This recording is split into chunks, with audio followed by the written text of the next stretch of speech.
There was a woman named Rose who always complained about her life. She had a good husband, 2 healthy children, a nice home, but she was never satisfied. "My husband doesn't appreciate me enough," she'd complain to her friends. "My children are so ungrateful," she'd say at church. "Nobody understands how hard my life is," she'd post online. Her friends tried to encourage her. "Rose, you're blessed. Count your blessings." But she'd roll her eyes. "You don't know what I go through behind closed doors." One evening, a strange old woman knocked on her door selling herbs and potions. "I don't need anything," Rose said, about to close the door. "Wait," the old woman said. "I have something special, a gift that will help you understand people better." Rose was curious. "What gift?" The old woman pulled out a small bottle with clear liquid. "Drink this tonight before bed. Tomorrow morning you'll be able to hear what people really think about you, their true thoughts. No more wondering if people are being fake. You'll know the truth."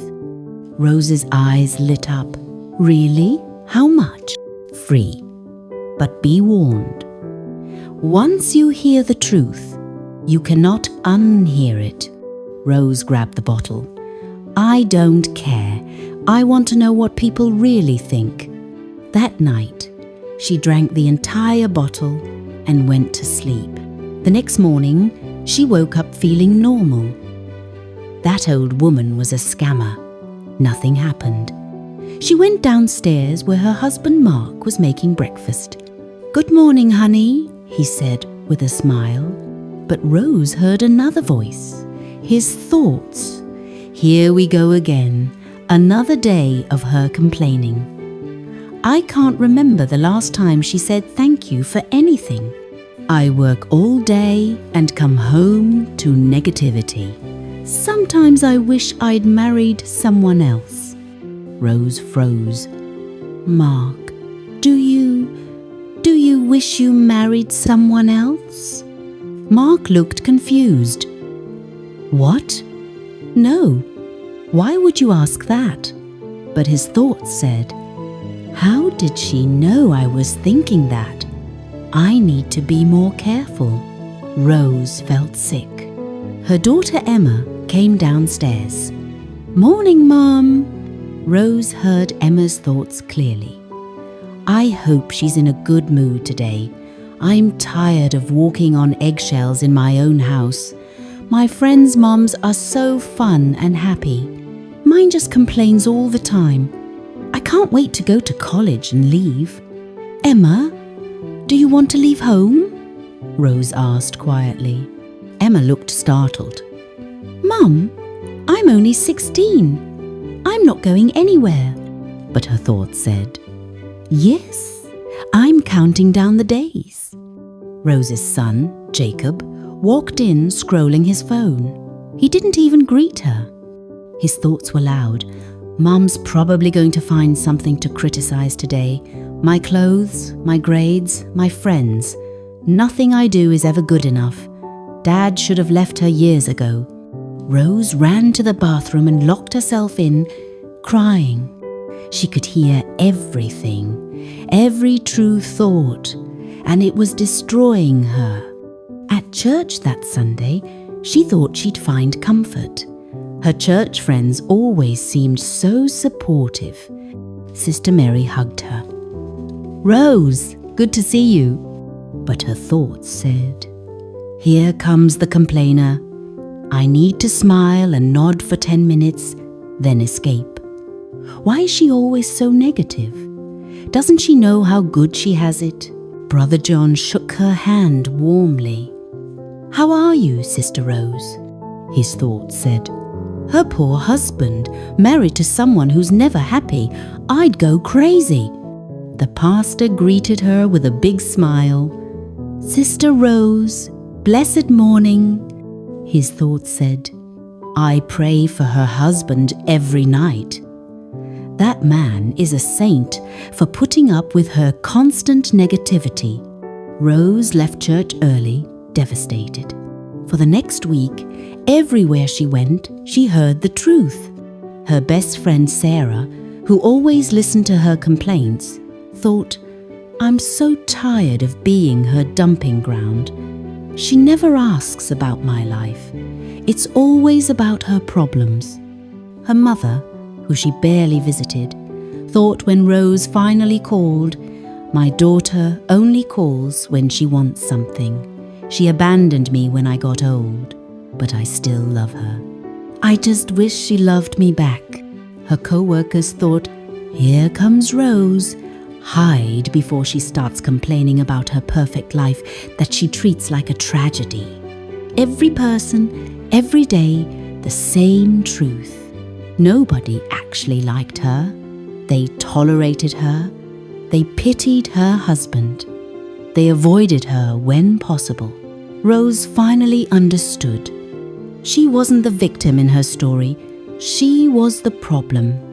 She went back to find the old woman desperate. "Please, make it stop.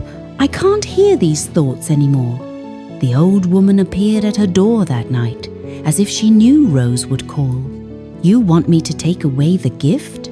the old woman asked. "Yes, please. It's torture."